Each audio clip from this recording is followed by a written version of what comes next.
मुश्किल होगा। आप दोनों ने बहुत ही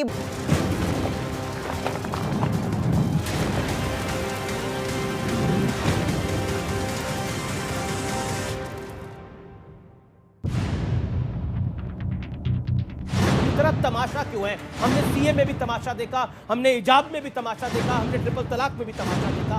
क्यों? ऐसे पैनलिस्ट जो टीवी चैनल पर बैठकर मुसलमानों को भड़काते हैं। किताब वहाँ ऐसी चलती है, जब तक इस धरती पे एक भी काफिर है तब तक कयामत की रात नहीं आएगी। नौजवानों में क्या भर रहे हो आप? ये सब देख रहे हैं। आप भर रहे हो, हम नहीं जब तक काफिर है तब तक जो है कयामत की रात नहीं आएगी। सर्वे भी होगा, सीएनआरसी भी आएगा, सर्वे भी होगा और सीएनआरसी भी आएगा। सीएनआरसी भी आएगा। अल्लाहू अकबर, नारे तकबीर।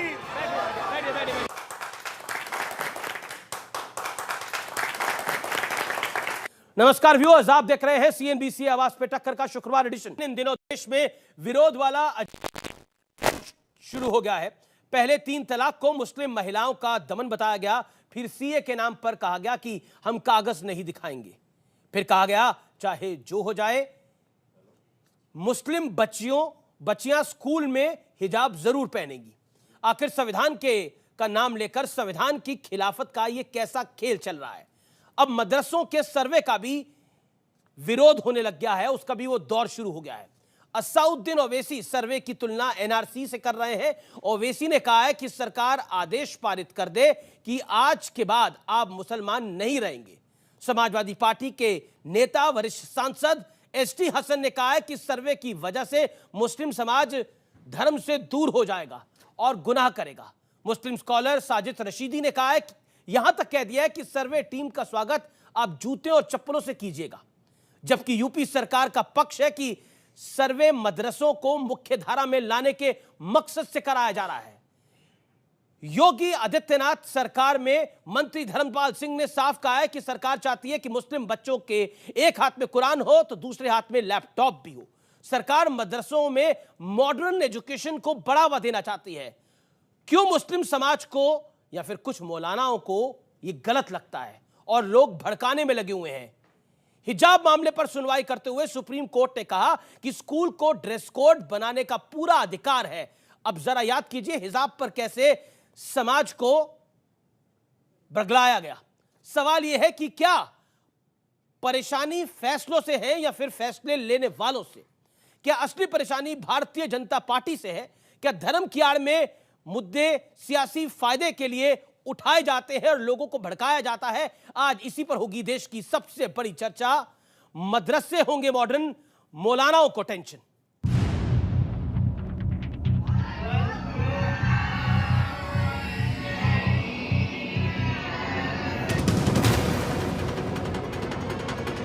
उत्तर प्रदेश में गैर सरकारी मदरसों के सर्वे का काम क्या शुरू हुआ? सियासत एक बार फिर गर्म हो गई। एजेंडा वही पुराना है, मुस्लिमों को डराओ, बहकाओ और बरगलाओ। मैं मुसलमानों से एक अपील करना चाहता हूं कि इस तरह का नोटिस जो भी लेकर आए उसको 2009 का वो कानून दिखाइए और चप्पल जूतों से उनका स्वागत कीजिए। अब आप एक ऑर्डर जारी कर दीजिए ना कि अब आप मुसलमान मत रहिए, आप कुरान मत पढ़िए, नमाज मत पढ़िए। ऑर्डर जारी कर दीजिए, वही करना चाह रहे आप। ये सर्वे नहीं है बल्कि एक छोटा एनआरसी है। समाजवादी पार्टी सांसद एसटी हसन तो कई कदम आगे बढ़ गए। वो निज़ाम खत्म अगर हो गया तो हम इस्लाम से दूर नहीं होंगे तो क्या होगा, और जब इस्लाम से दूर हो जाएंगे तो गुनाह भी करेंगे। इन आरोपों और भड़काऊ बयानों के बाद ये भी समझना जरूरी है कि योगी सरकार आखिर गैर सरकारी मदरसों का सर्वे करवा क्यों रही है। दरअसल यूपी के 75 जिलों में सर्वे का काम चल रहा है। 5 अक्टूबर तक ये काम पूरा कर लिया जाएगा। सर्वे में 12 सवालों के जवाब मांगे जा रहे हैं। इनमें मदरसों की फंडिंग, शिक्षकों की संख्या, पाठ्यक्रम जैसे सवाल शामिल हैं। मदरसों के बच्चों को तमाम डिग्रियां हैं इनके मौलवी इत्यादि की, इसे पढ़ाकर आईएएस, आईपीएस, इंजीनियर, डॉक्टर नहीं बनाया जा सकता। कि सर्वे कराकर हम मुसलमानों बच्चे जो पढ़ते हैं मदरसों में, गरीबों के बच्चे, उनको अच्छी शिक्षा देने का सरकार का मन है। इससे पहले असम में ऐसे मदरसों पर कार्रवाई की थी जिन पर देश विरोधी काम करने में शामिल होने का शक था। वहां 3 मदरसों पर बुलडोजर चल चुका है। आपने देखा ना कि आसाम में क्या हुआ है, तो वो तरीका अगर इख्तियार किया जाएगा तो वो नाजायज होगा, नामुनासिब होगा। अब उत्तराखंड सरकार ने भी सर्वे के लिए कमर कस ली है। साथ ही केंद्रीय मंत्री गिरिराज सिंह ने बिहार में भी सर्वे की मांग की है। आप मदरसे के सर्वे की भी बात कर रहे हैं। यूपी की तर्ज पर, आसाम की तर्ज पर मदरसे का सर्वे होना चाहिए बिहार के अंदर। योगी जी को मैं धन्यवाद देता हूँ। उन्होंने गरीब मुसलमान के बच्चों के हित के लिए सोचा कि वो मजहबी ज्ञान के साथ साथ ज्ञान और विज्ञान लें, इसीलिए वो सर्वे करा रहे हैं। पूरे बिहार के मदरसों का ये भी सर्वे कराएं। ट्रेंड कहता है कि 3 तलाक से लेकर हिजाब तक परेशानी फैसलों से नहीं बल्कि फैसला लेने वालों से है।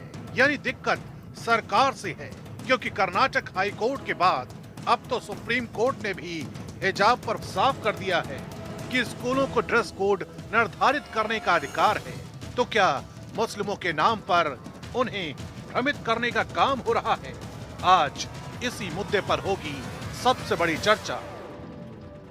तो आज इसी मुद्दे पर होगी देश की सबसे बड़ी चर्चा, सबसे बड़ी बहस। मेरे साथ जनता जनार्दन है, इस देश के युवा है जो अपने सवाल पूछेंगे। सबसे पहले आप लोगों के लिए जोरदार तालियां, आप लोगों का अभिनंदन। और मेरे साथ यहां पर 6 मेहमान हैं, उन सबका मैं एक एक करके अभिनंदन करता हूं। मेरे साथ मौजूद है सुबुही खान, संयोजक राष्ट्र जागरण अभियान की, उनका अभिनंदन है, पेशी से वकील भी हैं। मेरे साथ इस चर्चा में जुड़ रहे हैं मुफ्ती वजाहत कासमी, जाने माने मुस्लिम स्कॉलर है, उनका अभिनंदन है, जोरदार ताली से स्वागत करिए। अश्विनी उपाध्याय है, सुप्रीम कोर्ट के जाने माने वकील, उनका अभिनंदन है। मेरे साथ कालिमुल हाफिज है, दिल्ली प्रदेश अध्यक्ष AIMIM के, जोरदार तालियों से स्वागत करिए। मेरे साथ साजिद रशीदी है, मुस्लिम स्कॉलर है, धर्मगुरु है, आपका अभिनंदन है। मेरे साथ जुनैद हैरिस है, पढ़ाते हैं कॉलेज में और मुस्लिम स्कॉलर भी हैं, उनका भी अभिनंदन है। तो एक एक करके आपका स्वागत है। 50-50 सेकंड का वक्त मैं आपको दूंगा। आज का विषय आपको पता है, अपने विचार उसके ऊपर जरूर रखिए। मैं शुरुआत जुनैद हैरिस साहब से करता हूं। सीधा सवाल है, क्या फैसला लेने वालों से तकलीफ है, फैसलों से तकलीफ नहीं है, फैसला लेने वालों से तकलीफ है? तकलीफ 50 सेकंड। तकलीफ किसी से नहीं है, एक चीज तो क्लियर होनी चाहिए जी। दूसरी बात यह है कि मदरसों का मॉडर्नाइजेशन, मैं खुद कहता हूं कि मैं मदरसे का स्टूडेंट हूं, मैं मदरसे से पढ़ा हुआ हूं, आज इस काबिल हुआ हूं आपके सामने बात करने के मदरसे की वजह से।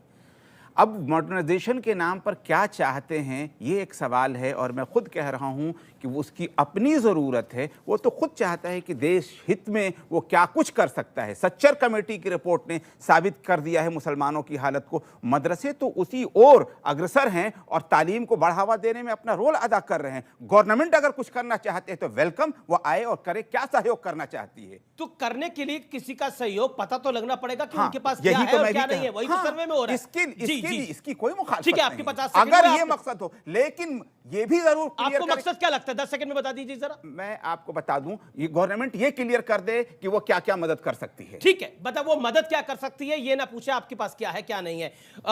मैं आपका मुफ्ती वजाहत कासमी आपका रुख करता हूं। सरकार का मकसद संदेह के घेरे में है। देखिए अभी 50 सेकंड। हाँ, देखिए सरकार का मकसद तो घेरे में नहीं है, लेकिन मदरसे भी घेरे में नहीं है। और मदरसों की स्थिति, चूंकि मैं भी मदरसों से पढ़ के आया हूँ, मदरसों की स्थिति 90% ये है कि उनके पास कुछ है ही नहीं। लेकिन जो 10% घेरे में है, जो अफ्रीका से लेके कतर, दुबई और अमेरिका तक माल इकट्ठा करके इस 90% का भी हिस्सा खा जा रहे हैं, और वही सिस्टम के खिलाफ। देखो, मेरी हजारों मौलवियों से बात हो रही है, कोई सर्वे के खिलाफ नहीं, हम स्वागत करते हैं सर्वे का। और साजिद रशीदी वाला स्वागत नहीं, साजिद रशीदी साहब वाला स्वागत नहीं, फूलमाला वाला स्वागत। लेकिन वो 10% लोग अब क्या करेंगे? इनको लड़ाएंगे। मुस्लिम संगठन घेरे में है, जमीयत उलमा घेरे में है, मुस्लिम पर्सनल्ला घेरे में है, जिन्होंने कुछ किया ही नहीं। और रही बीच में आप हिजाब की बात भी कर रहे थे, हमने स्कूल बनाए नहीं है। सिर्फ हम अपनी बच्ची 17,000 स्टूडेंट ने, 17,000 बच्चियों ने कॉलेज छोड़े हैं, स्कूल छोड़े हैं। कितना बड़ा नुकसान है। 50 सेकंड हो गए, मैं आगे आपको मौका देता चाहता हूं। ये तो फूलमालों से स्वागत कर रहे हैं रशीदी साहब, आप जूते से स्वागत करना चाहते हैं, ऐसा क्यों?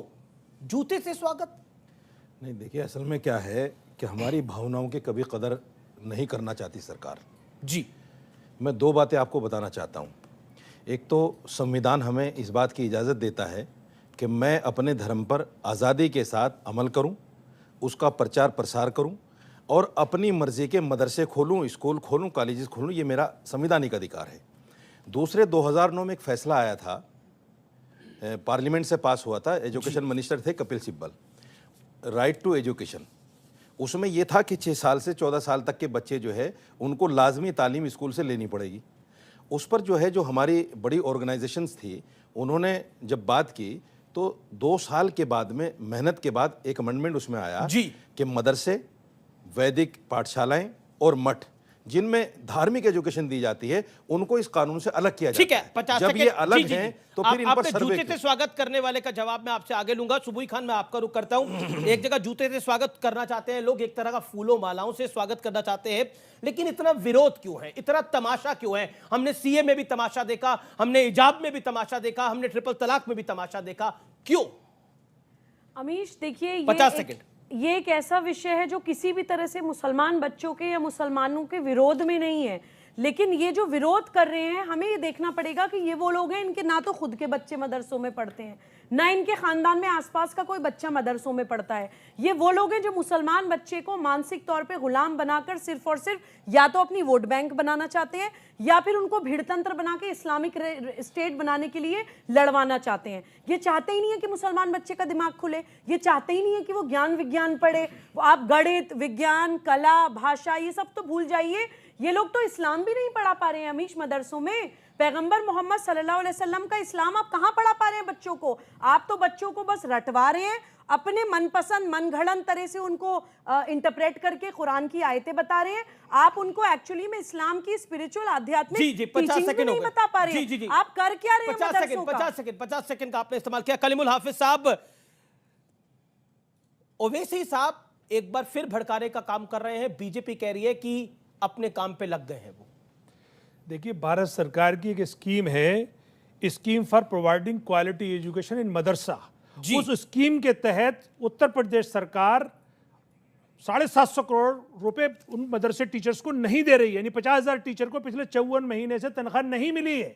दूसरी बात, जहां तक सर्वे का ताल्लुक है, सर्वे पहले से भारत सरकार के यूडाइस पोर्टल पे मौजूद है, सारी डिटेल मौजूद है। तीसरी बात, ये जो सर्वे हो रहा है ये national commission for protection of child rights की कंप्लेंट पर हो रहा है, तो इसलिए ये सरकार की मंशा क्वालिटी एजुकेशन न दे करके लोगों को हरास करने की है। जिस तरह से वो सीए एनआरसी के थ्रू हरास करना चाहते थे, इस सर्वे के थ्रू भी उन मदरसे वालों को हरास करेंगे जिसमें थोड़ी बहुत कमी निकलेगी। यही काम उन्होंने असम में किया। असम में भी मदरसा बोर्ड को खत्म करके उन्होंने उसे स्कूल में कन्वर्ट किया और जो मदरसे नॉन एडिट चल रहे थे उन पर उन्होंने बुलडोजर चलाया। तो ये जो जुल्म है भारतीय जनता पार्टी का, हम इसके खिलाफ हैं, इसलिए सर्वे के मुखालिफत कर रहे हैं। आपने 52 सेकंड लिए अपनी बात को रखने के लिए। अश्विनी उपाध्याय, जुल्म कर रही है रूलिंग पार्टी, यानी जो सरकार शासन में है वो जुल्म कर रही है, क्योंकि ओवैसी साहब तो इसको मिनी एनआरसी तक कह रहे हैं। पूरे देश में समान शिक्षा हो, देश के सभी बच्चों की एक किताब हो 18 साल तक। मुझे लगता है जो बार बार कहते हैं सच्चर कमेटी, ये कमेटी वो कमेटी, अगर मुस्लिम बच्चों का पिछड़ापन दूर करना है, मुस्लिम्स को मेन स्ट्रीम में लाना, जो सबसे पहली रिक्वायरमेंट है, इस देश में समान शिक्षा हो, न मदरसा न कुछ 18 वर्ष तक सभी बच्चे एक किताब पढ़े। बंगाल वाला बंगाली में पढ़े, गुजरात वाला गुजराती में पढ़े, महाराष्ट्र वाला मराठी में पढ़े, लेकिन उसकी किताब एक होनी चाहिए। राइट टू इक्वल एजुकेशन होना चाहिए, राइट टू एजुकेशन नहीं। जो बाकी धार्मिक किताबें पढ़नी है 18 साल के बाद बच्चे पढ़ते रहेंगे। पहले अच्छे भारतीय बन जाए, पहले अच्छे भारतीय बन जाए, उसके बाद मुसलमान बने, उसके बाद हिंदू बने। साजिद रशीदी, पहले अच्छे भारतीय बन जाए, उसके बाद सच्चे मुसलमान बने, सच्चे हिंदू बने, इसमें किसी को आपत्ति नहीं है। मदरसे का जो सर्वे हो रहा है उसके किस सवाल पर आपको आपत्ति है? उस सर्वे का सवाल सुने आपने या देखे या पढ़े? अभी वकील साहब ने एक्सेप्ट किया है इस बात को कि ये मामला सब जुडिस है, कोर्ट में है। जो अमेंडमेंट आया उसको अंडर कोर्ट है वो। जब वो अंडर कोर्ट है तो इसको कैसे सर्वे किया जा रहा है भाई? मुझे किस कानून के तहत किया जा रहा है सर्वे? इसका मुझे सरकार जवाब दे। जब मामला कोर्ट में है, कोर्ट से फाइनल हो जाए, अमेंडमेंट अगर नहीं मानती पार्लियामेंट, अमेंडमेंट नहीं मानती या कोर्ट उसके खिलाफ फैसला दे देता है तो करे सरकार। तो रशीदी साहब, आप जूतों से स्वागत करना चाहते हैं, आपने बोला जूतों से स्वागत करिए, क्यों बोला आपने, ये क्यों बोला? मैं इस बात को मैं कई जगह एडमिट भी कर चुका हूं कि मेरे गुस्से में मैंने ये बातें कही हैं, ये कि मेरे अंदर की भावना थी, ये मैंने उसको तरीका गलत हो सकता है कहने का, लेकिन मेरी भावना है। भावना है, जूतों से स्वागत करिए किसी, ये वायलेंस को बढ़ावा देना है। अंदर की भावना यही है। आप इसको बार बार मत कीजिए, क्योंकि मैं एडमिट कर चुका हूं कि हाँ ये गलत है, मैंने कुछ ज्यादा कहा है, इसको एडमिट बार बार करने से कोई फायदा नहीं उसका। एक बार ये राम मंदिर तोड़ देंगे भी इन्होंने भावनाओं में कह दिया था। अगर कोई बात एक बार जबान से निकले तो आप मान सकते हैं कि भावनाओं में कह दिया। आपका पैटर्न है भाई, आप हमेशा भड़काते हैं, आप दंगे भड़काने वाले बयान देते हैं। बता दें मुझे कहाँ कहा है मैंने राम मंदिर तोड़ देंगे? अरे आपका तो पूरे देश ने सुना है, आपका पूरे देश ने सुना है, पूरे देश ने सुना है। रशीदी साहब, आपने बोला था जैसे हाजिया सोफिया बदल गई वैसे ये भी बदल नहीं, मैंने क्या बोला था, आज भी पब्लिक डोमेन में मौजूद है। पब्लिक तो फिर क्या मतलब है, उसका मतलब क्या? हाजिया सोफिया के साथ क्या हुआ था? मैंने ये कहा था, मैं बता देता हूँ 10 सेकंड में। 500 साल की लड़ाइयों के बाद हिंदुओं को अपने ईस्ट का मंदिर मिला, 10 सेकंड में कोर्ट से मिला है। 10 सेकंड दीजिए। मैंने ये कहा था कि आज एक ऐसी चीज की बुनियाद डाली जा रही है कि 500 साल पहले मंदिर तोड़ के मस्जिद बना दी गई थी, हालांकि वो कोर्ट ने गलत मान लिया। 500 साल के बाद, ये 200 साल के बाद जब इस तारीख को पढ़ेंगे बाबरी मस्जिद की मुसलमान, तो वो भी तो कहेंगे ना कि हमारी मस्जिद तोड़ दी गई। ये देखिए, ये तो फैक्ट है, ये तो फैक्ट है, ये भड़काने वाली बात है। ये तो फैक्ट है। जी सवाल इस पर मेरे बयान सारे भड़काने वाले हैं। लोग आप अपना हाथ खड़ा करिए, मैं सवाल लेना। सुबह 30 second, then Ashwini Upadhyay and बजाउद साहब एंड देन कलीमुल साहब आल्सो। अमीश, मैं भारत सरकार से ये अपील करना चाहती हूं कि जब भी कोई अपराध होता है या दंगा होता है या सरतन से जुदा होता है, तो ऐसे पैनलिस्ट जो टीवी चैनल पर बैठकर मुसलमानों को भड़काते हैं, उनके खिलाफ भी प्रोवोकेशन की एफआईआर लॉन्च होनी चाहिए। ठीक है, ये इन लोगों के लिए तो एक सेंटेंस हो जाता है। पूरे देश में जगह जगह अपराध होते हैं। ठीक है, ओके। देश में रशीदी साहब, आप अपने शब्द को वापस ले लीजिए, आप अपने शब्द को वापस ले लीजिए, माफी मांग लीजिए, बात खत्म हो जाएगी। मैंने बोल दिया जी, मैंने एडमिट किया उसको, केस जिता लीजिए। कलीमुल हाफिज, मैं आपके पास आना चाहता हूं। मिनी एनआरसी कह रहे हैं असद ओवैसी साहब। मेरा बड़ा डायरेक्ट क्वेश्चन है, have you read the questionnaire जो कि मदरसा के सर्वे के लिए है? आपने क्वेश्चनेयर पढ़ा है? वो सर, वो उस टाइप के जो सर्वे ऑलरेडी भारत सरकार के यूडाइस पोर्टल पे तो फिर तकलीफ क्या है हुजूर? तो तकलीफ ये है कि जब ऑलरेडी वो सरकार मदरसों के साथ भेदभाव करके उनका 54 महीने से तनख्वाह नहीं दे रही, वो सरकार अचानक ऐसे मदरसों के पास चली गई जो सरकार से कोई मदद भी नहीं लेती। एक बताइए, तो फिर एक मुझे बताइए, एक मुझे सवाल बताइए ना, जिस सवाल पर आपको आपत्ति है, आपको वो मिनी एनआरसी लग रहा है। दूध का दूध और पानी का पानी, यही होना चाहिए। एक्सपोज करिए सरकार को, मैं आपको मौका दे रहा हूं लाइव टेलीविजन पे। मैडम आपके बीच में नहीं बोले वो, होल्ड ऑन। हमें इस बात पे आपत्ति है कि पहले जो सरकार की जिम्मेदारी है, पहले वो जो 750 करोड़ पर सरकार देंगे, सरकार को आप डिक्टेट नहीं करेंगे ना, सरकार तो अपने हिसाब से काम करती है। नहीं था, अब आपको 54 महीने तनख्वाह न मिले तो आप ये एंकरशिप करेंगे? एक आप करेंगे क्या? विषय है ही नहीं, यही विषय है। तो वही तो चाहते हैं कि उनको सैलरी मिले, यही तो चाहते बच्चों को तरक्की मिले। आप मुझे एक सवाल का जवाब दीजिए, मिनी एनआरसी का कौन सा सवाल है इसके अंदर जो असद ओवैसी साहब ने भड़काया? मिनी एनआरसी का सवाल, देखिए मिनी एनआरसी का ये सवाल है, जब सरकार 750 करोड़ रुपए पिछले 4 साल से दबा के बताइए, और अब जब उनको सवाल बताइए, अब सवाल एक नहीं बता रहे मुझे। अगर उनमें कोई भी कमी निकलेगी तो उससे वो हरास करेगी, Kalimul Hafiz, my direct question to you sir tonight is, and that's the big question, tell me one question, मुझे एक सवाल बताइए जिसमें आपको ये मिनी एनआरसी दिख रहा है। मेरे पास सारे के सारे सवाल है, 12 सवाल है इसके अंदर, 11 सवाल है इसके अंदर, 11 में से अगर एक भी सवाल ऐसा है तो सरकार को मैं आपके साथ एक्सपोज करूंगा। चैलेंज स्वीकार करिए, आप वादा करिए। देखिए, ये सरकार का सवाल पढ़ने का सवाल ही पैदा नहीं होता।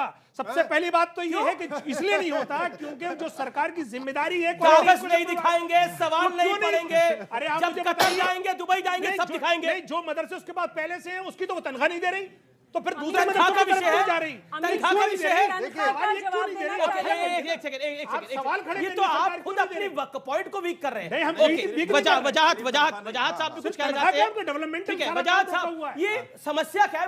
मैं तो व्यूअर भी मेरा कंफ्यूज हो रहा है, हम भी कंफ्यूज हो रहे हैं। तनख्वाह विषय है, मदरसों का सर्वे विषय, ये नया विषय निकल गया कि तनख्वाह नहीं मिल रही। रशीदी साहब बहुत बोल लिए, मेरा नाम लिया है उन्होंने, मैं वजाहत हूं, प्लीज सुन लीजिए। आप बोलिए, आपके बाद। देखिए अमीश, हमारा टॉपिक है मदरसों का सर्वे क्यों। अभी मैं आपको 10 दिन पहले का टेंशन क्यों, हाँ टेंशन क्यों, वो भी बता रहा हूं आपको। 10 दिन पहले दिल्ली स्पेशल सेल ने, दिल्ली पुलिस के एक मौलाना को गिरफ्तार किया जम्मू, कुछ लाख रुपए लेकर के जा रहा था, पुलिस ने उसको पकड़ लिया। फिर स्पेशल सेल में एक हफ्ता, कोई कई साल पुरानी बात नहीं कर रहा हूँ, एक हफ्ता पुरानी बात है, स्पेशल सेल ने वो केस खोला और पता चला कि वो कोई 8-10 कितने लाख, मुझे याद नहीं है, इतने रुपए वो अफ्रीका से मनी लॉन्ड्रिंग होकर के यहाँ आए थे और यहाँ से जम्मू कश्मीर के किसी मदरसे में जा रहे थे। एक बात। दूसरी बात मैं आपको याद दिलाऊं, डीपीएस है आपका निजामुद्दीन में, दिल्ली की मिसाल इसलिए दूंगा कि सब लोग दिल्ली को जानते हैं, देश की भी मिसाल दे सकते हैं। डीपीएस के पीछे एक मदरसा बना हुआ है, रूम किराए पर दिए जाते हैं, वो इलीगल कंस्ट्रक्शन है एलएनडीयू की जमीन पर, और उसने एडमिट किया है चैनल पर, कई चैनलों पर।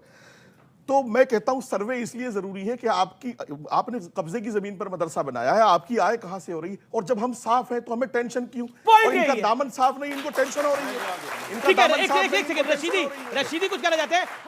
अगर आपके दिल, अगर आपने कोई गड़बड़ नहीं करी है, जो वजाहत जी कह रहे हैं, अगर रशीदी जी कोई गड़बड़ नहीं करी है तो कागज रख दीजिए, क्या दिक्कत है? हमारा घर खुला हुआ है, सर्वे करिए, हमारा घर खुला हुआ है, भेजिए सीबीआई को, ईडी को। एक तो मैं बता दूं कि मैं खुद मदरसे से पढ़ा हूं। तो मैं भी मदरसे से पढ़ के आया हूं, मैं मटो से नहीं पढ़ा हूं। सर मैं आपकी बात, मैं मटो से नहीं पढ़ा हूं, मैं मदरसे से पढ़ के आया हूं। लेकिन मैं भी सारे मदरसे गड़बड़ नहीं है, लेकिन कुछ मदरसे गड़बड़ है। एक एग्जांपल दिखाऊंगा मैं। ये तो कहा नहीं कि वजाहत कासिम मदरसे से नहीं पढ़े। अश्विनी जी कह रहे हैं आपका वाला गड़बड़ था। नहीं, मैंने ये तो कहा ही नहीं कि वजाहत कासिम मदरसे से नहीं पढ़े। मैंने कहा कि मैं मदरसे से पढ़ा हूं। मालाओं से स्वागत कर रहा हूं। अमीश, ये जूतों से क्यों कर रहे हैं? मदरसे वाले बदनाम हो रहे हैं भाई। हम लोग तो, हमारा दामन साफ है, हमारा दामन साफ है, हम फूल मालाओं से स्वागत करेंगे। और हमारा सारा माल तो ये 10% मौलवी खा गए यार, करोड़ों रुपए चंदा ला करके, हमें दिलाओ इनसे बाबा। ठीक है, रशीदी जी 30 सेकंड जी। देखिए सबसे बड़ी दिक्कत क्या है मैं बताता हूं आपको। जो हमारी कौम के 4% बच्चे हैं वो सिर्फ मदरसे में जाते हैं, 96% बच्चे स्कूल जाते हैं। और वो 4% हमें क्यों चाहिए मदरसे में, मैं उसकी वजह बता देता हूँ। हमें मस्जिद, मुझे मस्जिद के लिए इमाम चाहिए, मस्जिद के लिए इमाम चाहिए, मदरसे में कुरान पढ़ाने के लिए चाहिए, हदीस पढ़ाने के लिए चाहिए। वो मेरा धार्मिक मामला है जो मुझे संविधान इजाजत देता है। तो मैं ये कहना चाहता हूँ कि 96 पे ध्यान दीजिए ना आप, क्योंकि मदरसों की शिक्षा दीक्षा की बात हो रही है, क्योंकि बात हो रही है कि पढ़ाई कराने के लिए जाते हैं। आज मैं इसी स्टूडियो में हम थे और ये वाकया शायद जो मुझे ध्यान है वो 3 साल पुराना है। एक शख्स आए थे हमारे स्टूडियोज में, ऑडियंस बन के, जैसे आप आए हैं वैसे वो भी ऑडियंस बन के आए थे, और उन्होंने की पढ़ाई भी मदरसे से हुई थी। उन्होंने क्या बोला था, और इस पैनल में से एक मेहमान उस दिन भी मौजूद था। आइए आपको मैं सुनाता हूं, और वो वाकई आंखें खोल देने वाला संवाद था। जरूर सुनिए, 50 सेकंड का वो संवाद जरूर सुनिए व्यूअर्स। ये गजवा हिंद काहे पढ़ाया जा रहा है? मैं सबसे कहता हूं आप मदरसों में जाइए, मदरसों में जाकर देखिए। एक मदरसा सुन बेटा, एक मिनट आपका बेटा, एक मिनट मैं जवाब दे दूं। इधर आइए निकल के, बेटा एक जवाब दे दूं। इधर आइए निकल के।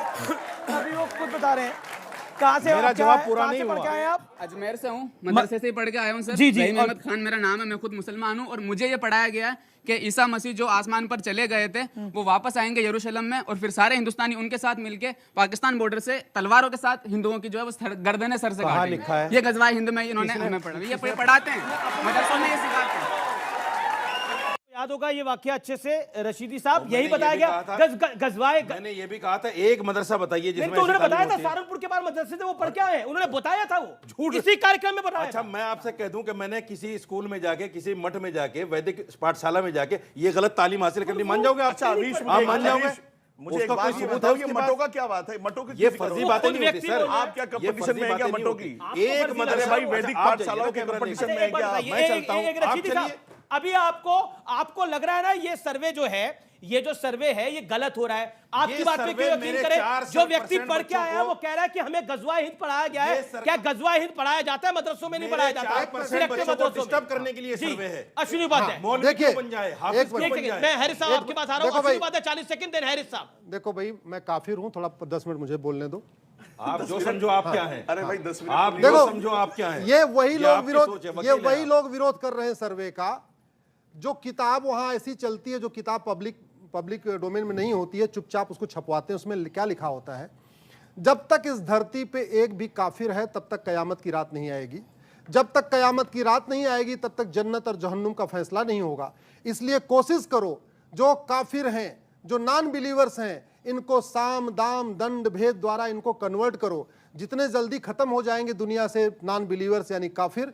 मैं न्यूज 18 के करोड़ों दर्शकों से कहूंगा, एक बार गूगल करिए डेजिग्नेटेड टेररिस्ट ग्रुप। ये डेजिग्नेटेड टेररिस्ट ग्रुप उस संगठन को कहते हैं जिसको पूरी दुनिया की अलग अलग सरकारों ने बैन किया है। वो डेजिग्नेटेड टेररिस्ट ग्रुप के आप लिस्ट में जाइए, 60 आतंकवादी संगठनों का नाम है और वो उसमें से ज्यादातर संगठन या तो मोहम्मद साहब के नाम पे है या इस्लाम के नाम पे है। मुझे समझ में नहीं आ रहा ऐसे लोग कम से कम उन आतंकवादी संगठनों के बारे में क्यों नहीं चर्चा करते जो वास्तव में इस्लाम को बदनाम कर रहे हैं। जुनैद हैरिस की बारी है, जुनैद हैरिस की बारी है। जुनैद हैरिस बोलेंगे और फिर पब्लिक के मैं सवाल ले रहा हूं। अपने सवालों को तैयार रखिए, अपनी बातों को तैयार रखिए। Junaid Harris, let Junaid Harris make his point. All audios down. Junaid Harris, देखिए, एक गलतफहमी दूर होना बहुत जरूरी है। देखिए, बुनियादी तौर पर मदरसों को जानना बहुत जरूरी है, समझना बहुत जरूरी है। मदरसों के जरिया तो वही तो जानने की कोशिश सरकार कर रही है जनाब, उसका विरोध कर रहे हैं आप। पूरी बात सुन ले। अश्वनी जी ने जो इल्जाम लगाया ये सिर्फ और सिर्फ झूठ है। मैं खुद मदरसे से पढ़ा हुआ हूं और आला डिग्री मैंने मदरसे से ली है। बिल्कुल। पूरी बात की रात कब आएगी आप बताइए। पूरी बात सुन लो, पूरी बात। क़यामत की रात कब आएगी आप बताइए। पूरी बात। रशीदी साहब ये अनफेयर कर रहे हैं आप। ग़ज़वा-ए हिंद की पूरी बात हम लोगों ने अब जाकर के सुना है, इससे पहले मदरसे में कभी सुनी नहीं थी। अरे एक बच्चा बता रहा है, उसको पढ़ाया जाता है। मैं बता रहा हूं, दुनिया के 55 देशों में आग लगी हुई है। मैं खुद कह रहा हूं, दुनिया के 55 देशों में आग लगी पड़ी है। जैसे मोहम्मद जैसे संगठन बन गए हैं। पक्ष से मेरा सवाल है कि हम सभी मदरसों की बात नहीं करें, कुछ मदरसों की बात करें। सर्वे के दौरान पता चला है कि वहाँ पर राष्ट्रीय मूल तो सिखाए नहीं जा रहे, बच्चों को राष्ट्रीय गान नहीं आता, राष्ट्रीय गाथा नहीं आता। हम उसके तो खुद हम मुखालिफ क्यों हैं। नहीं हो हम तो खुद सुने ना, बच्चे को तो सुने, इनसे कहा लड़ रहे हैं। हो रहा है वो क्यों नहीं हो रहा है? बड़ा इंपॉर्टेंट पॉइंट है। कलीमुल हाफिज साहब, क्या वंदे मातरम का गान होता है? क्या जनगण मन होता है? जवाब मन होता है। Let him speak. अच्छा, लेट हिम स्पीक। मैं मदरसे में पढ़ा हूं इसलिए मुझे बोलने दीजिए ना। उनको मुख्यमंत्री प्रधानमंत्री मंत्र नहीं पता। ये सिचुएशन है मदरसों की। कलीमुल हाफिज, कलीमुल हाफिज, मतलब इतने बुरे दिन आ गए, क़यामत की व्याख्या भी हमारे उपाध्याय जी करेंगे। अब बात सुनिए मेरी बात। किसी मदरसे को किसी सर्वे से सरकार के संविधान के मानने से कोई ऐतराज नहीं है। पहले से ही मदरसों का सर्वे यूडाइस के पोर्टल पे मौजूद है। उसमें यह भी लिखा है बताने में कि फंडिंग कहां से आ रही है, इसमें परेशानी क्या है? अब आइए देखिए, फंडिंग चेक करने के लिए दूसरी एजेंसीज मौजूद है। सवाल सरकार की नीयत पर है, मंशा पे है। ये सरकार सिर्फ उनको परेशान करने के लिए ये सर्वे कर रही है। एक सेकंड, मैं पब्लिक के पास जा रहा हूं, बोलिए आप। मेरा एक सिंपल सवाल सर, आपने कहा कि मदरसों से कितने आईआईटी निकले हैं बच्चे पढ़ के, कितने आईबीएम निकले हैं, कितने आईएएस और आईपीएस निकले हैं? मतलब बता रहे कितने आईएएस बने हैं, कितने आईपीएस बने हैं, कितने आईआईटी में गए हैं, कितने डॉक्टर इंजीनियर्स बने हैं? देखिए, कोई नंबर है तो बता दीजिए। देखिए, 1200 बच्चों ने नीट क्वालिफाई किया है मदरसे के। और वो किसके? अरे हाँ, मैं बताता हूँ आपको। देखिए, हम 4 कोर्स चलाते हैं। आप लोगों ने अगर शाहीन का नाम लिया हो, दिल्ली शाहीन का, चूंकि मैं डायरेक्टर हूँ, तो अच्छी बात है। देखिए, हमने 1200 बच्चे नीट में कराए। आप तो 5 होते हैं कि बच्चों को मदरसों में पढ़ने के लिए भेजना चाहिए। वो मदरसे सर्वे का विरोध करते हैं। एक सेकंड, मैं देखिए, मैं एक सेकंड, बड़ा पॉइंट है। आप मदरसे का समर्थन करते हैं कि वहां बच्चे को पढ़ाना चाहिए। एक second, let me make his point. देखिए, आप समर्थन करते हैं? बिल्कुल मैं समर्थन करता हूं। आप चाहेंगे कि आपके घर के बच्चे भी मदरसे में पढ़े? जाते हैं। हमारा एक कोर्स है, अरे सुनिए तो आप, हिफ्जुल कुरान प्लस और हाफिज प्लस। उसमें हम करते क्या है कि जो बच्चा मदरसे से जा रहे पढ़ने के लिए, अरे भाई मैं वही तो बता रहा हूँ, जो बच्चा हिफ्ज कर लेता है उसको जब हम आईआईटी और इंजीनियरिंग की तैयारी कर, मेडिकल की तैयारी करते हैं, के बच्चे मदरसे में पढ़े क्या? प्लस आप बताइए प्लस, और उनको प्लानिंग करके। आप पहले बात बोलने दीजिए। देखिए, आप झूठ बोल सकते हैं, मैं जो सच्चाई बोलने आप ईमान वाले देश को जानने दीजिए, क्योंकि आप बिल्कुल उल्टी बात बोलते हैं। मैं जो बात बोल रहा हूँ मेरे पास तो प्रूफ है। आप तो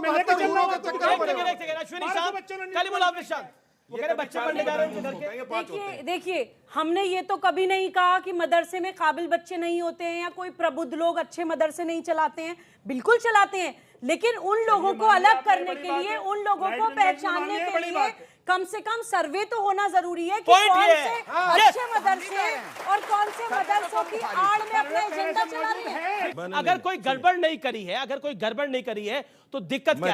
मैं जवाब दे रहा हूँ जी। देखिए, दिक्कत पता कहाँ है? दिक्कत वहां है, अगर कोई आदमी ये कहे 2 और 2 4 होते हैं तो कोई दिक्कत नहीं। कोई आदमी कहे जी मैं नहीं मानूंगा 5 होते हैं, वहां दिक्कत आ जाती है। 5 कैसे ये बनाया ये जा वो रहा है? लोग हैं, ये वो लोग हैं जो मैं नहीं मानूंगा जी 5 होते हैं, अभी दो एक दो बात तो सुनो। मैं मानूंगा ही नहीं। रशीदी आप साहब, लाख रशीदी दलील दे साहब दो, सुनो। आप ऊपर से भगवान को उतार के रख दो, मैं नहीं मानूंगा। ये वो लोग हैं। सवाल ये है, जब हमने कहा कि हमें 4% आपकी सरकार माने तो सरकार सही। सर हमने कहा कि हमें 4% बच्चे कुरान पढ़ाने के लिए चाहिए, तो पढ़ाइए। 4% बच्चे हदीस पढ़ाने, पढ़ाइए। तो क्यों नहीं पढ़ाने देते आप? तो वो तो दिक्कत कहाँ यहाँ मना कर है। रहे हैं? अच्छा एक बात दिक्कत बताइए, यहाँ एक है सेकंड। इस पूरे सर्वे के अंदर आप 11 सवाल पढ़ लीजिए, कहीं कोई मना कर रहा हो कुरान और हदीस पढ़ाने के लिए मना करा जा रहा है। आप खुद से बोल रहे हैं सब कुछ। भाई साहब आप सुनने नहीं चाहती पूरी मैं बात? तो सुन रहा हूं आपकी, तब से सुन रहा हूं। यूपी के अंदर 16,553 मदरसे ऐसे हैं जो यूपी सरकार के अंडर में हैं, लेकिन उनके अध्यापकों को तनख्वाह नहीं दी जा रही है। वहां दीवारें टूटी पड़ी हैं, वहां पेंट का काम नहीं हो रहा है, वहां फर्नीचर नहीं है। आप जांच वो क्यों नहीं करने जा रहे हैं? मेरे घर में घुस रहे हैं, बजाज मेरे साहब घर में घुस रहे हैं। बजाज साहब, दो मैं और सुबह दो आपके पास पाँच आऊंगा, होते हैं। बजाज साहब। बस 2 और 2 5 होते हैं। अब 2 और 2 रशीदी 5 साहब, होते हैं। रशीदी इसके साहब, अलावा आपका कोई रशीदी रास्ता नहीं। साहब, 2 और 2 5 होते हैं। बजाज जी देखो, और फिर हद हो गई पब्लिक यार। 2 सवाल और। इन नौजवानों में क्या भर रहे हो आप? ये सब देख रहे हैं। आप भर रहे हो। हम नहीं जब भर रहे। तक काफिर हैं तब तक जो है कयामत की रात नहीं आएगी। बजाज साहब से आप भर रहे हो। आप इसीलिए उन मदरसों को सर्वे नहीं करवा रहे हो। ये उन मदरसों की किताब नहीं दिखा रहे। अच्छा, कयामत तो उन आके मदरसों में रहेगी। यही पढ़ाया जाता कयामत तो आके है। नहीं, रहेगी। सही बता रहा हूँ आप भी नहीं बचोगे, मैं भी नहीं अमित जी, बचूंगा। उन मदरसों में यही कयामत तो पढ़ाया आके जाता है रहेगी। जिसका सर्वे का विरोध इसको कर रहे हैं। सुबह भी मानती है बहुत खतरनाक और इसको किताब जो है पढ़ाई मुफ्ती जाती है वजाहत भी मदरसों मानते हैं। में। कयामत तो आके रहेगी, उसको आप नहीं टाल सकते। कयामत आके रहेगी, उसको आप टाल नहीं कयामत से सकते। मतलब क्या आपका? कयामत आती है। कयामत से मतलब क्या आपका? सारे काफिर खत्म। कयामत का मतलब क्या? कयामत का मतलब ये है क्या कि मतलब है? एक वक्त ऐसा आएगा ये संसार खत्म हो जाएगा, उसको कयामत कहते हैं, जिसको परले भी कहते हैं हिंदी में, जिसको परले भी कहते हैं। आप कयामत चाहते हैं? जाओ मत सुनो। देखिए फर्क यही है, आप कहते हैं कयामत आए, हम कहते हैं आप मदरसे पे बहस कर लो। उलझा ये रहे वो आए तो नियामत आए। एक बार और मदरसे पे बहस- देखिए फर्क वही है, आप कहते हैं कयामत आए, हम कहते हैं ऊपर वाला आए तो नियामत आए। फर्क यही है। लेकिन बजाज जब आप कयामत का इंतजार कर रहे हैं, हम नियामत का इंतजार कर रहे हैं। भावना का फर्क है, शब्दों का फर्क है। ये नेमती तो है आप जी जी जी जी जी।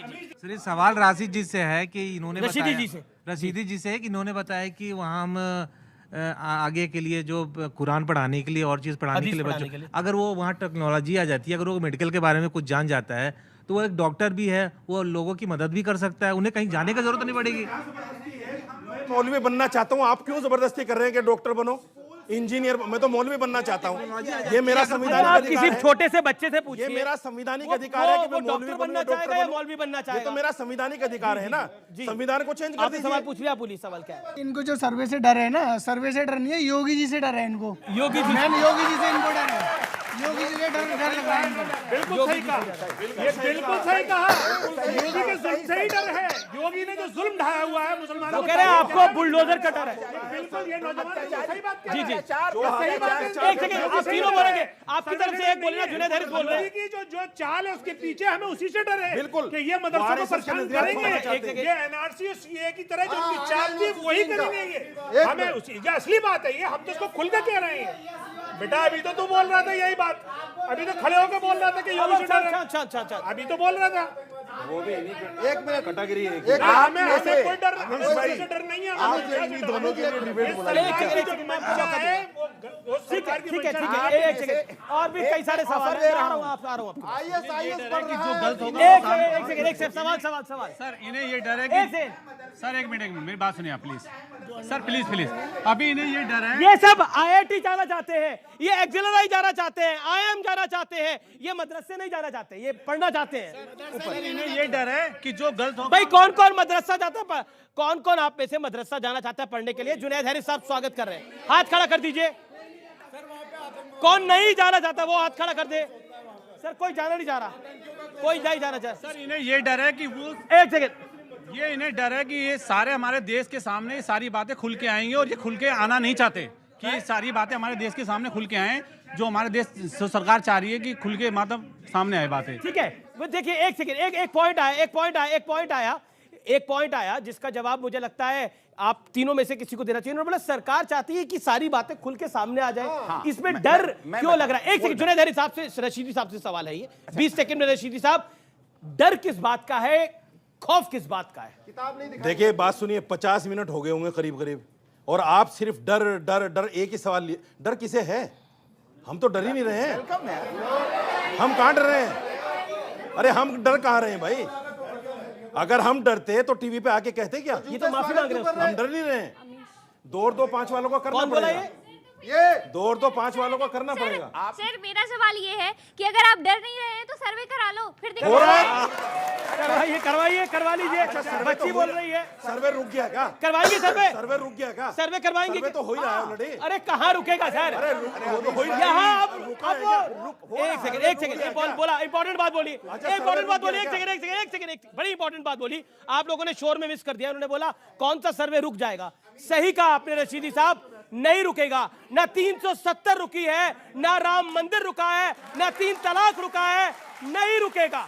देश का उद्धार नहीं रुकेगा। और उस देश के अंदर हिंदू भी आता है, मुसलमान भी आता है, सिख भी आता है, ईसाई भी आता है। पॉइंट ये है, अमन चैन चाहिए इस देश के अंदर। भी नहीं रहेगी, एक वक्त आएगा वो भी। कांग्रेस नहीं रही, बीजेपी भी नहीं रहेगी। बिल्कुल एक वक्त वो भी आएगा। इस पे भी ताली बजा दो मेरे। मोदी और योगी चले जाए बस कैसे तैसे। देखिए बात पे ताली बजाना। ये सुबह शाम एक ही बात कहते हैं। एक दौर आएगा मोदी और देखो ये देखो 2 2 5 आप भी लगाइए। सब एक है। आप भी लगाइए। 2 2 5 2 2 5 अल्लाहु अकबर। 2 2 5 अल्लाहु अकबर। नारे तकबीर। बैठे नारे तकबीर। नहीं मतलब भारत माता की जय है। तुम्हें कम से कम इतने तो बुलाने अमीश भाई नहीं बुलाएंगे। ये बुलाएंगे। ये 2% बुलाएंगे। ये वो बुलाएंगे जो इनकी बात पे ताली बजाएंगे। भारत माता की जय में ये बुलाएंगे जो इनकी बात पे ताली बजाएंगे। अमीश देवगन लगाइए। आपने लगाया, आपने लगाया। अपनी ताली। भारत माता की जय में क्या तकलीफ है? सारे अपनी ताली। अब आपके मंसूबे पूरे नहीं होंगे। आप एक तरफा अब आपके मंसूबे पूरे नहीं होंगे। इस देश में ये बिल्कुल डेमोक्रेटिक नहीं है, ये एंटी नेशनल एक्टिविटी है। मैं इसको अपोज करता हूँ। आपके मंसूबे पूरे नहीं होंगे। अगर एंकर ये काम करेंगे तो फिर बचाइए, देश बचेगा। मैंने क्या करा है? कौन बचेगा? भारत माता की जय में क्या तकलीफ है भाई? अच्छा ये बताइए, भारत माता की जय, भारत माता की जय किसी धर्म की जय है क्या? नहीं, भारत माता की जय बोलने से कोई टेंशन नहीं है इस्लाम को। इन मौलानाओं को टेंशन होगी, इस्लाम को कोई टेंशन नहीं है। बजाज साहब तो सुनिए, भारत माता की जय बोलने में इस्लाम को कोई टेंशन नहीं होगी। इस्लाम को कोई हमने बोला है भाई, अरे हमने बोला है। इन्होंने अभी ये बोला। अरे एक सेकंड लगाइए आप नारा। कौन मना कर रहा है आपको? अमीश लगाया आपने। अमीश मुझे एक सवाल पूछने दीजिए, सिर्फ एक सवाल। एक सेकंड सुनो, सर्वे भी होगा, सीएनआरसी भी आएगा। सर्वे भी होगा और सीएनआरसी भी आएगा। सीएनआरसी भी आएगा। देखिए मौलाना है ना, ये तो मौलाना है, मतलब आप कहते घर असली वही था। ठीक है। और इस दौर में बाबा साहब अंबेडकर की बात करना बड़ा महत्वपूर्ण है। बाबा साहब अंबेडकर ने अपनी किताब में लिखा, पाकिस्तान या भारत का विभाजन जो किताब है उसमें लिखा, मुसलमानों ने समाज में मौजूद बुराइयों के खिलाफ कभी कोई आंदोलन नहीं किया।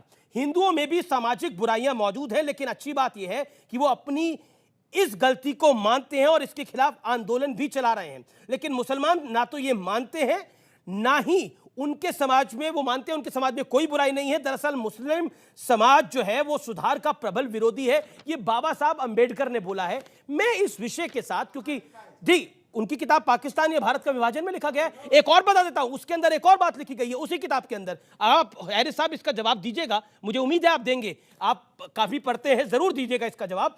इस्लाम में जिस भाईचारे की बात की गई है वो मानवता का भाईचारा नहीं है, बल्कि उसका मतलब सिर्फ मुसलमानों का और मुसलमानों से भाईचारा है। ये इस किताब में लिखा हुआ है। जवाब दीजिए। मैं भाई एक आदमी की अपनी ओपिनियन है, उस पर मैं क्या बोल सकता हूँ, लेकिन जो कुरान हदीस में इस्लाम है मैं वो बता सकता हूँ। आप उनकी बात से सहमत नहीं है ना इस बात से? 20 सेकंड जवाब।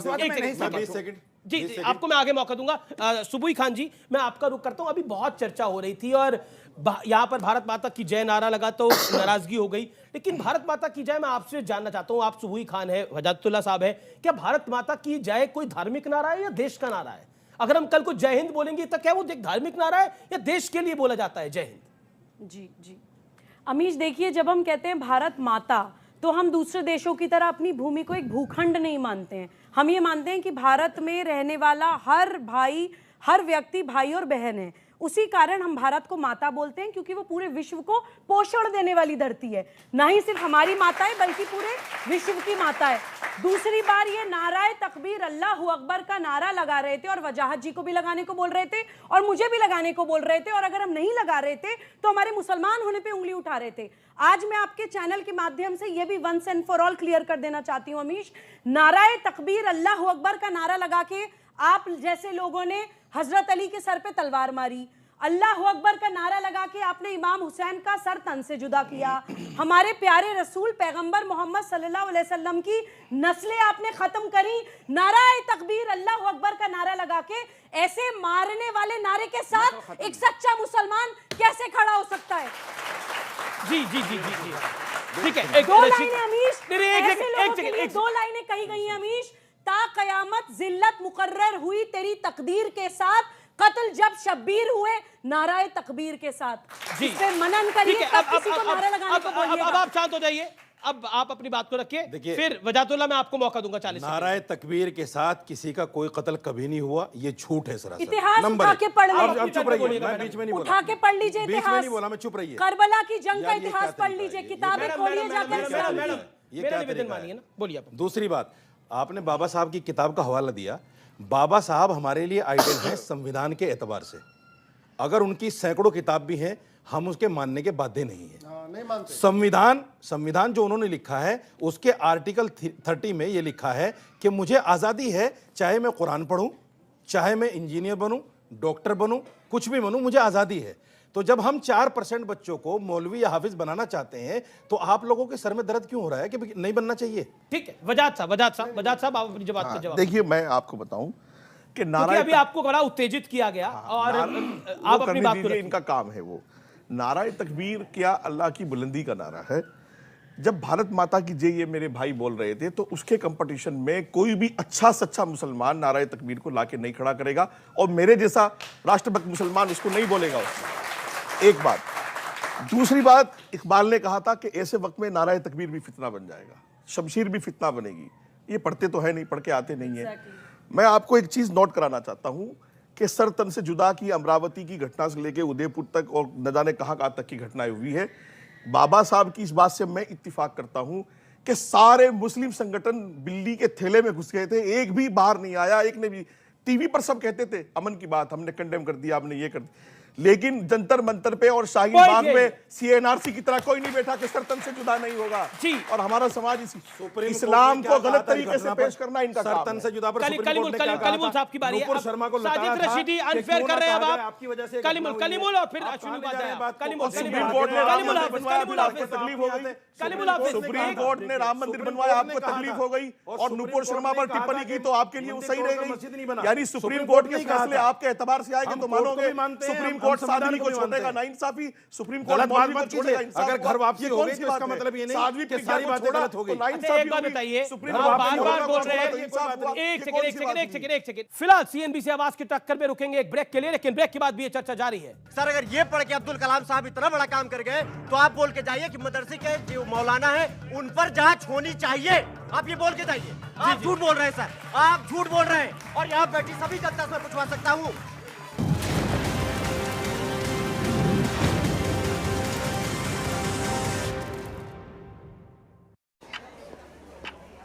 अपडेट हुआ।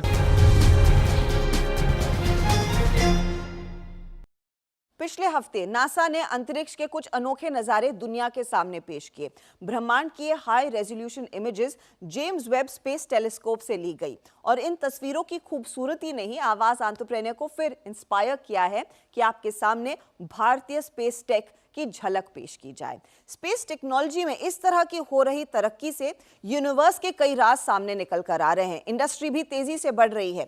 ग्लोबल लेवल की बात कीजिए, 2018 में ये स्पेस इंडस्ट्री $360 बिलियन की थी, जो 2026 तक $558 बिलियन तक बढ़ने का अनुमान है। इसके मुकाबले भारत की स्पेस टेक इंडस्ट्री पर नजर डालिए। 2020 में लगभग $10.4 बिलियन का ये मार्केट था और अगले 4 सालों में ये यानी कि 2024 तक $50 बिलियन तक पहुंचने का अनुमान है। इस समय ग्लोबल स्पेस मार्केट का सिर्फ 2 से 3% हिस्सा भारत के हाथ में है। लेकिन पिछले 2 सालों से जिस तरह से स्पेस टेक में निजी दरवाजे खुल रहे हैं, आंकड़े यहां पर निवेश के बढ़ते दिखाई दे रहे हैं। इसरो के साथ 60 से ज्यादा स्टार्टअप्स रजिस्टर हो गई हैं। भारत में अकेले 120 कंपनियां हैं जो स्पेस टेक में काम कर रही हैं। इन्वेस्टमेंट पर ध्यान दीजिए, 2020 में यह आंकड़ा $22.5 मिलियन का था और 2021 में यह बढ़कर $67.2 मिलियन पर आया, यानी कि एक ही साल में 198% से ज्यादा की ग्रोथ। इन कंपनियों में शामिल कई अनोखे नाम हैं।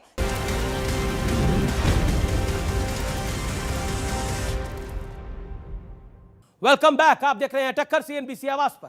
मैंने कुछ दिन पहले एक वीडियो देखा है एक मौलाना साहब का, वो पढ़ा रहे थे कि धरती चपटी है और दूसरा कि धरती जो है सूर्य चक्कर, पृथ्वी चक्कर नहीं लगाती, सूर्य चक्कर लगाता। अब आप मुझे ये बता दीजिए कि अगर मदरसों का ये ज्ञान सही है तो अब्दुल कलाम साहब जो मदरसे में पढ़े थे वो ये पढ़ के इतना बड़ा काम कर दिए हैं, और अगर ये गलत है तो आप यहाँ बोल के जाइए कि मदरसों का निरीक्षण करना जरूरी है। कर रहे हैं, अगर वो ये पढ़ा रहे हैं, सुनिए सुनिए एक सेकंड, सवाल तो सुनिए ना, आप सुनते नहीं, allow him to make his point. सवाल तो अलाउड है उनको, सुनिए ना। हाँ, आप तीनों एक सेकेंड तो इनको पूछने तो दीजिए, सवाल तो पूछने देंगे आप। सर अगर ये पढ़ के अब्दुल कलाम साहब इतना बड़ा काम कर गए तो आप बोल के जाइए कि मदरसे के जो मौलाना है उन पर जांच होनी चाहिए। आप ये बोल के जाइए। आप झूठ बोल रहे हैं सर, आप झूठ बोल रहे हैं, और यहाँ बैठी सभी जनता से मैं पूछवा सकता हूँ। जी एक सेकेंड मैं जवाब दे देता हूँ। ये मदरसों के ऊपर झूठ है। मदरसे में कुरान पढ़ाया जाता है। सिखाया जाता है। अरे ये साइंस का सवाल है। अरे मैं बताता हूँ। जी एक सेकेंड, इन्होंने कब कुरान पढ़ा है? मैं कुरान की बात सुन लीजिए। दुनिया के 55 देशों में आतंकवाद फैला हुआ है। इन्हीं घटिया पढ़ाई के कारण। सवाल क्या है? सर जैसे अभी आपने बोला मदरसे में साइंस नहीं पढ़ाते, और आपने बोला कि नीट क्लियर कर रहे हैं 1200 बच्चों ने, तो जब साइंस ही नहीं पढ़ाते तो नीट कैसे क्लियर? ये क्या हो गया? एक्सपोज हो गया मामला पूरा। मैं समझाता हूँ। देखिए हर मदरसे में बेसिकली मैथ, हिंदी, अंग्रेजी, कंप्यूटर एलिमेंट्री लेवल पे पढ़ाई जाती है। जब बच्चा साइंस तो पढ़ाई नहीं जाती है। सुन तो लीजिए यार, साइंस का लेवल तो आने दीजिए ना। एक मिनट पढ़ाई जाती है। तब ऑडिट में क्या समस्या है? हमें पढ़ना ही नहीं है। देखिए ऑडिट में अगर आप पहले 20 सेकंड दीजिए। हम जब बड़ा खुलासा करने वाले बच्चा हिफ्ज करके आता है या आलमियत करके आता है, उसे फिर हम नीट क्लास करके आता है। हाँ, उसे हम फिर क्लास 9 से 4 साल का कोर्स पढ़ाते हैं उसे। अच्छा। क्लास 9 से लेके 9, 10, 11, 12 इवन उससे कराते हैं NIUS से, और उससे करा करके फिर उसे एडमिशन बिठाते हैं, क्योंकि वो बेसिक पढ़ के आया होता है, लैंग्वेज होता है। सुनिए साहब, देखिए लैंग्वेज पढ़ा हुआ होता है, मैथ पढ़ा हुआ होता है, लैंग्वेज पढ़ा हुआ होता है, कंप्यूटर की बेसिक नॉलेज। अच्छा ठीक है, एक सेकंड, इसलिए वो क्वालीफाई कर जाता है। कलीमुल हफीज साहब, 4 साल की कोचिंग कराते हैं। अच्छा 4 साल की कोचिंग कराते हैं। एक सेकंड, कलीमुल हफीज से मेरा पॉइंट है। एक second, all audience down. Audience एक सेकंड, आप शांत बैठिए। बिल्कुल ये गलत है तरीका, ये गलत तरीका है। बीच में नहीं बोलिए ना। मैं आपने बोला मैं बिल्कुल आपको बता रहा हूँ। आपने बोला कि ये सब कराया जाता है 9th के बाद, यानी साइंस भी पढ़ाई जाती है। नहीं, मैंने आपसे आप देखिए 9th के बाद आपने पूरी बात नहीं सुनी।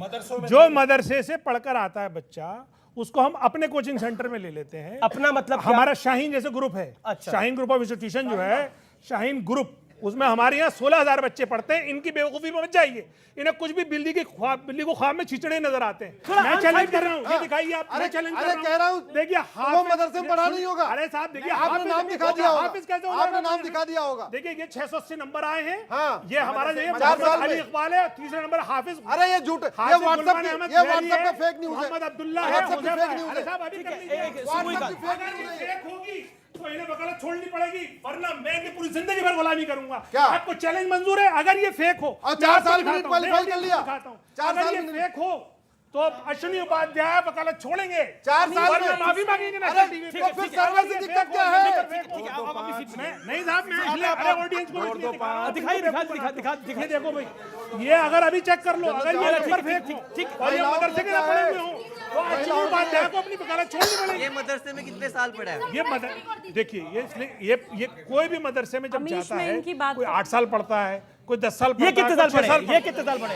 ये देखिए, ये 4 लोग जो हैं, कोई 10 साल पढ़ा हुआ, कोई 8 साल पढ़ा हुआ है। एग्जैक्टली झूठ हो गया। ठीक है, ठीक है। हित करने की जो उम्र होती है, अच्छा, हित करने की उम्र कोई मेरा निवेदन। कंफाइंड नहीं है। अब मैं आप लोगों से एक एक सवाल पूछूंगा, आप हाँ या ना में जवाब दीजिएगा।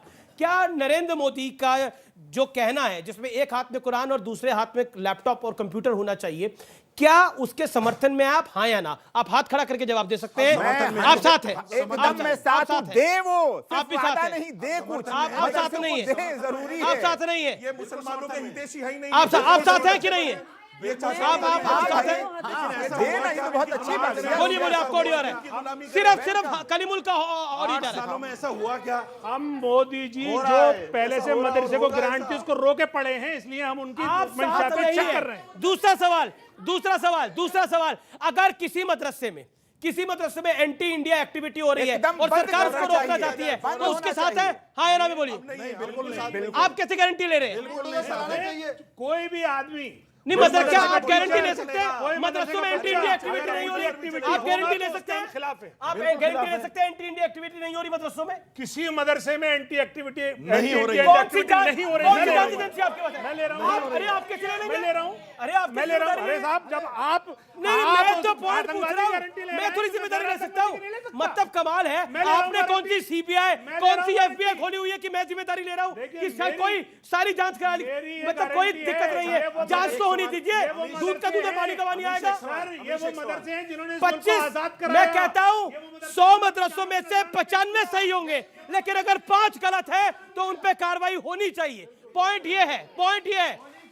अगर ये बात गुरुकुल के लिए भी है, अगर गुरुकुल में 100 में से 90 सही है, 10 गलत है, तो उन पे भी कार्रवाई होनी चाहिए। पॉइंट ये है। अगर गुरुकुल भी गलत है, मैं बार-बार ये कह रहा हूं कि इसको धार्मिक चश्मा मत दीजिए, इसमें हिंदू मुसलमान मत करिए, ये बच्चों की बेहतरी के लिए है। फिलहाल सीएनबीसी आवाज की टक्कर को यहीं समाप्त करते हैं। नमस्कार। अगर कुछ गलत नहीं है तो छुपाना किस बात का है? नमस्कार, गुड नाइट।